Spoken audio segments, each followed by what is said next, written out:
यानी तोरा मालूम नहीं छे हमरा कुछ बात के नहीं मालूम। हे बहन बोला अपना सब सखी के यानी कहां के रहवाली छी की नाम है छी नित दिन काम कोन करी छी से कहि नहीं सुनाबे बहन। सुनाबे है ले। अरे चारों पांच सखी तोरा किछो नहीं बतोला। हे बहन एकरा सखी कुछ मालूम नहीं। अरे जब एकरा सब के नहीं मालूम तो हमरो कोनो बात के मालूम नहीं छ है ले। यानी तोरो मालूम नहीं छे हमरो नहीं छ मालूम। हे बहन आई के बतलावा बोला।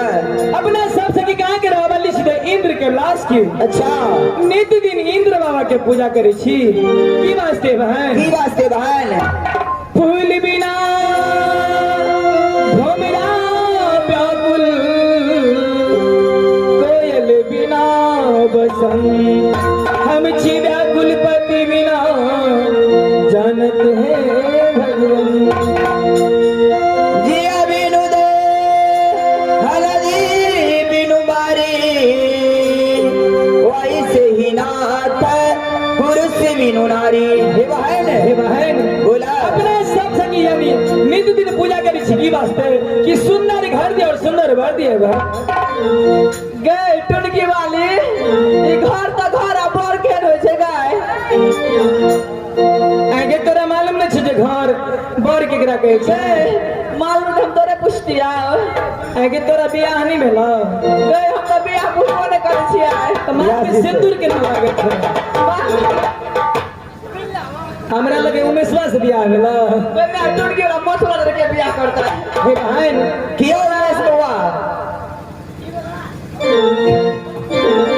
नित्य दिन बाबा इंद्र के पूजा करे छी 12 बजे सीख दे बहुत लेट बजे जल्दी चल चलिया मैं चलिया बहिलिया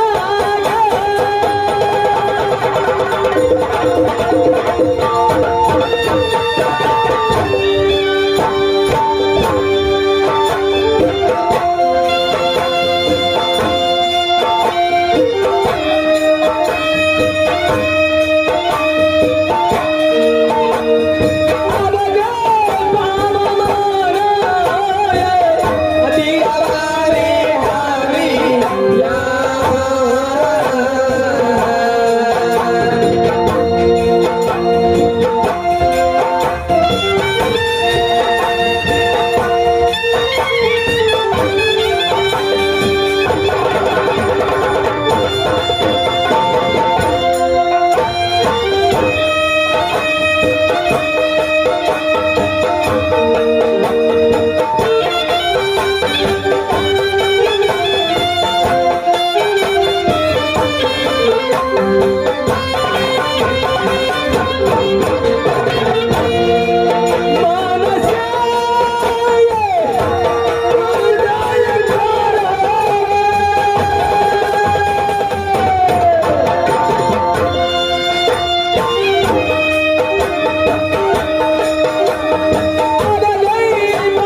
जेबी में बता।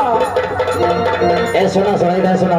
यो बिया जी काहे तुम लोग इतना चकाती हो, बात क्या है? मैं के मैं हमारे को सखिया रा गेले कहे कहे जाओ चकाती है बुझियो। यानी तुम्हारा एक सखी खो गई है? हां मेरे को सखिया रा गेले। परवेश आया था गौरबाड़ी हाट से, परवेश भाई वही ले गया होगा।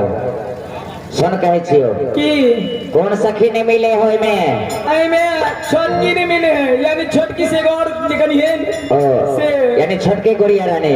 हां सुन कहे छो या ना की ए ई छोरी थाई के गेलो, आही जब बैठ गेलो आगे तू गर्मी लगल छ जे पंखा डोलबे छ आगे थाई गेली गए कत जा छी गए गए गए की बाजना सुन गए छियो सुना ना ए जितिया पबनी छले हां तो तोरा बरेल गाम में ले छले माछ लबे वाला।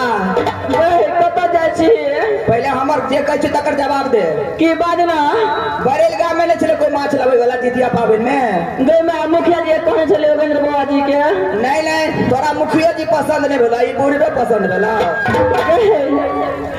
गए कत जा छी हे बहन बोला से ने तो नीति दिन अपना सब सखी यानी इंद्रासन में बाबा इंद्र की पूजा करे छी। गए हमने जो बाबा तावाला गए सुन गए कहलिए ने हम जो बाबा तावाला गए बाबा के पूजा करबी तो नीक दुल्हा मिलतो आ नहीं करते बाबा के पूजा तो की नैरा दुल्हा मिलता है।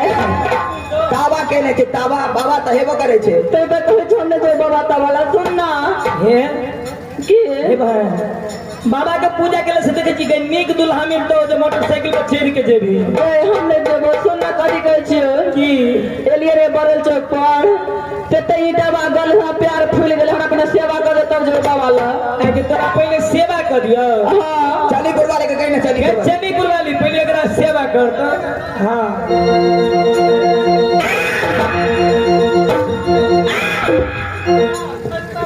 गए लाठी में गए टुनकी वाली बम खोगी बेटी गए लाठी से हाथ से सेवा कर देना तो अपने बाप के खा लिया।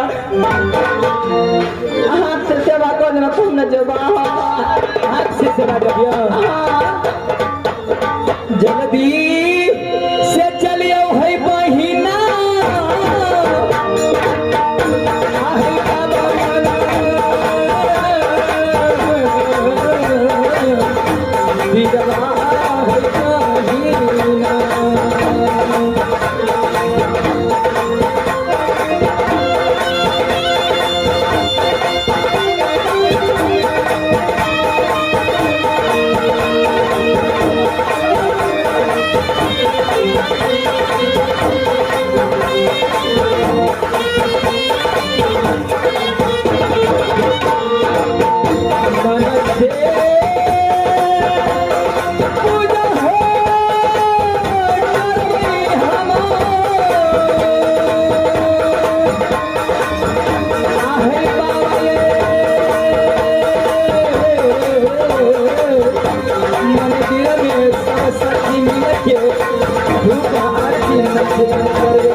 Thank you.